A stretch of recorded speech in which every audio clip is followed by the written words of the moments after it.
Welcome to soda Buti anime. So இந்த வீடியோவில் பார்க்க போகிறது 3 அனிமி சீரிஸ் அண்ட் இந்த 3மே ஒரே ஒரு சீசன் தான்ப்பா. அதுலேயும் ஒன்று வந்து 11 எபிசோடு தான், மற்ற 2 12 எபிசோடு.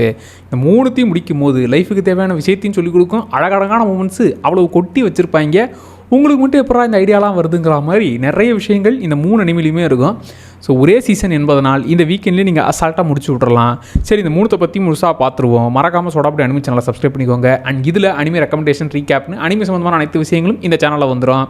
சரி, வாங்க வீடியோவை ஸ்டார்ட் பண்ணலாம். ஃபஸ்ட்டு வந்து பராக்குமான் அப்படிங்கிற அனிமி சீரிஸ். இது எனக்கு வந்து மோஸ்ட் ஃபேவரட் அனிமி சீரிஸ். ஒரே சீசனுக்குள்ளே எப்படா இவ்வளோ விஷயங்களை ஒழிச்சு வச்சுருக்கீங்கன்ற மாதிரி இருக்கும்.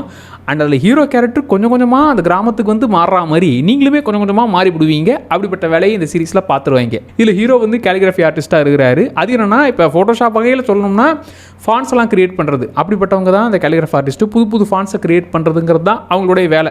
அப்படி அவர் ஒரு காம்படிஷனில் மனுஷன் வந்து நான் பெஸ்ட்டாக பண்ணுறதுறேன்ப்பா அப்படிங்கிற மாதிரி தைரியமாக இருக்கும்போது அதை செலக்ட் பண்ண கிரிட்டிக் வந்து இது ஒன்றும் சரியில்லையே அப்படின்ற மாதிரி சொல்ல நம்மளால் கோவத்தில் ஓங்கி பொக்குன்னு விட்டுற. அப்படி இவ்வளோ கோவக்காரனால இருந்தால் வேலைக்கு ஆகாதரான்னு சொல்லி அவங்க அப்பா வந்து இது பாரு, நீ ரொம்ப டென்ஷனாக வர, எதுக்கு எடுத்தாலும் வெடுக்குன்னு வந்து நிற்கிற, ஒழுங்காக இந்த கிராமத்துக்கு போயிட்டு வா, கொஞ்ச நாள் அங்கே இருந்துட்டு வா, கொஞ்சம் மைண்ட் உனக்கு சேஞ்ச் ஆகுங்கிற மாதிரி கிராமத்துக்கு அனுப்பி வைக்கவும், அங்கே அந்த கிராமத்துக்கு போனதுக்கப்புறம் அவர் லைஃப் என்னவா ஆகுது, அவருடைய அந்த ஒர்க்கில் என்ன விஷயங்கள்லாம் அவர் கற்றுக்கிட்டாரு, அதை தாண்டி அவர் ஆளாக என்னவா மாறுறாருங்கிறது தான் இந்த மொத்த சீரிஸுமே. அவருடைய அந்த வேலை ஏரியா கிரியேட்டிவாக மாறுற விஷயங்கள் அதெல்லாம் ஒரு பக்கம் இருக்கட்டும். அந்த மனுஷன் இங்கே வந்ததுக்கப்புறம் இங்கே இருக்கிற குட்டி பசங்களோட அவர் கொஞ்சம் கொஞ்சமாக மிங்கில் ஆகிறது. அதுலேயும் ஒரு குட்டி பொண்ணு நரு கட்டோஷின்னு, அந்த பொண்ணு பண்ணுற சேட்டைகள்லாம் இவர் பாட்டுன்னு வேலை பார்த்துட்டு இருப்பார். லோல்லா அப்படிங்கிற மாதிரி எகிரி ஒரு தலைமையில குதிக்கிறது, அந்த வேலையை மொத்தமாக களைச்சி விடுறதுன்ற மாதிரி அந்த வேலையெல்லாம் சிறப்பாக பார்க்கக்கூடிய பொண்ணு. அது இல்லாமல் அதோடைய கேங்குங்கிற மாதிரி குட்டி குட்டி பசங்க இவருடைய லைஃப்பில் என்னென்ன விஷயங்கள்லாம் கற்றுக்குறாங்க. முக்கியமாக ஒரு பாட்டிமா கூட ஒரு சீனில் டக்குன்னு ஸ்கோர் பண்ணிட்டு போயிடுவாங்க. அப்புறம் ஒரு இடத்துல மேலே ஏறி அந்த இடத்த அப்படி உட்காந்து ரசிப்பாங்களா.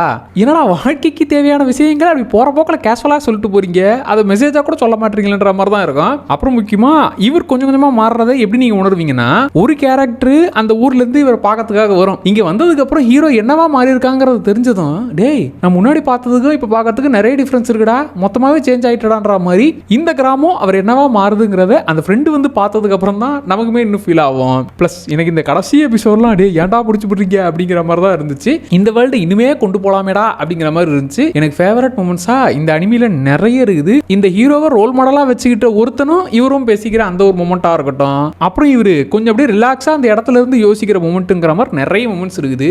அழகான ஒரு சீரிஸ், தயவு செய்து மிஸ் பண்ணுறாதீங்க. சரி, 2வது சீரிஸ்க்கு வருவோமா. ஏரேஸ்ட்னு சொல்லி இது வந்து எனக்கு கொஞ்சம் இந்த த்ரில்லர் மூமெண்ட்டு, இந்த ட்விஸ்ட்டு அதெல்லாம் வேணுங்கிறவங்க இதை ட்ரை பண்ணலாம். பட் அதுலேயுமே எமோஷனல் சைடுங்கிறது இருக்கத்தான் செய்யுது. இதில் கதை என்னன்னா, நம்ம ஹீரோவால் வந்து திருதுப்புன்னு டைம் ட்ராவல் பண்ண முடியும். அதாவது டைம் ட்ராவல் பண்ணி போய் மாற்றுறதுனால இல்லை, ஒரு அசம்பாவிதம் நடக்க போகுதுன்னா டக்குன்னு ஒரு கண்முன்னாடி வந்துடும். ஆஹா, இப்போ இந்த இடத்துல இந்த சம்பவம் நடக்க போகுதா, சரி ஓகே நம்ம அதுக்குள்ளே முன்னாடி வந்துட்டோமே, இது சரி பண்ணிடலான்ற மாதிரி சரி பண்ணக்கூடிய ஒரு வேலை நடக்கும். இப்போ ஹீரோவோட அம்மாவே இறந்து விட்டாங்க, யாரோ ஒருத்தர் வந்து போட்டு தள்ளிட்டாங்க. எங்கள் அம்மாவை கொண்டது யாரானா, இப்போ டக்குன்னு பார்த்தா 18 வருஷம் டைம் ட்ராவல் பண்ணி வந்துட்டாரு, ஸ்கூலுக்கு வந்துட்டாரு. இப்போ டைம் ட்ராவல் பண்ணி வந்ததுக்கான காரணம் என்ன? இப்போ ஏதாவது ஒரு அசம்பாவிதம் நடக்க போகுதுன்னா அதுக்கு முன்னாடி நான் வந்துடுவேன். அப்படி 18 வருஷம் முன்னாடி எதுக்கு நான் வந்திருக்கிறேன், என்ன எனக்கு வேலை இருக்குது அப்படிங்கிறத அவர் கண்டுபிடிச்சு மொத்தமாக அந்த சம்பவத்தை நடக்காம தடுத்து நிறுத்தினாராங்கிறது தான் இந்த சீரிஸ்.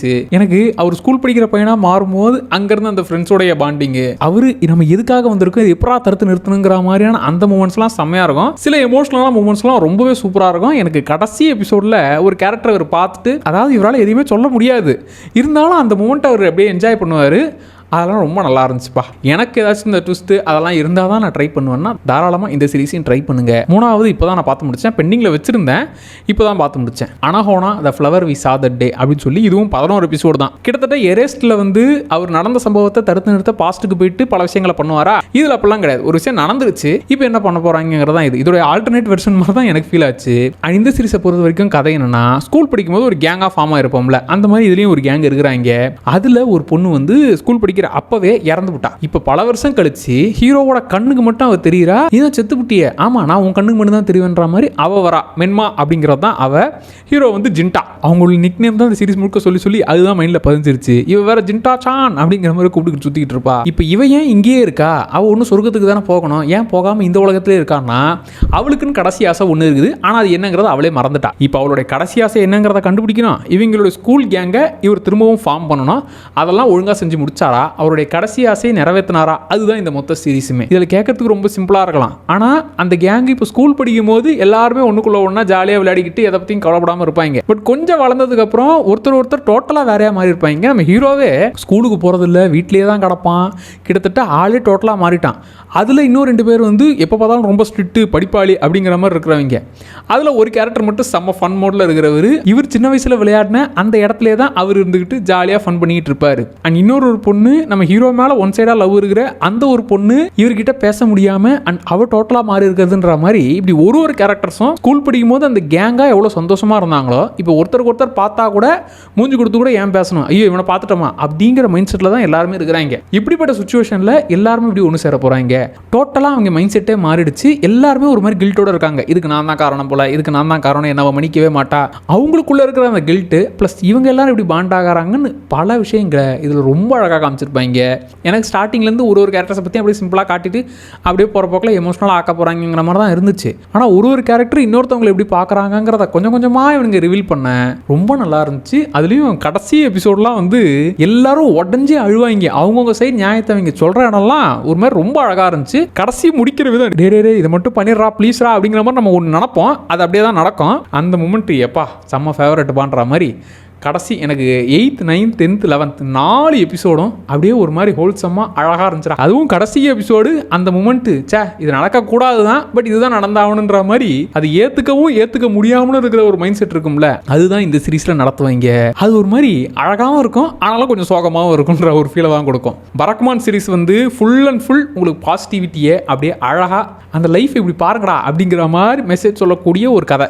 எரேஸ்ட் வந்து எப்பா இப்படி ஒன்று நடந்தால் எப்படி இருக்கும், இப்படி என்னால் மாற்ற முடிஞ்சா என்னால் முடிஞ்ச அளவுக்கு நான் ட்ரை பண்ணி என் ஃப்ரெண்ட்ஸை காப்பாற்றுவேன் அப்படிங்கிற அந்த ரூட்டில் போகக்கூடியது. அண்ட் இந்த சீரீஸ் வந்து எப்பா உங்களுடைய ஸ்கூல் ஃப்ரெண்ட்ஸை அப்படியே ஞாபகப்படுத்துங்க. அவங்களோட இருந்து அந்த ஹாப்பி மூமெண்ட்ஸ் எல்லாம் நினச்சி பாருங்க.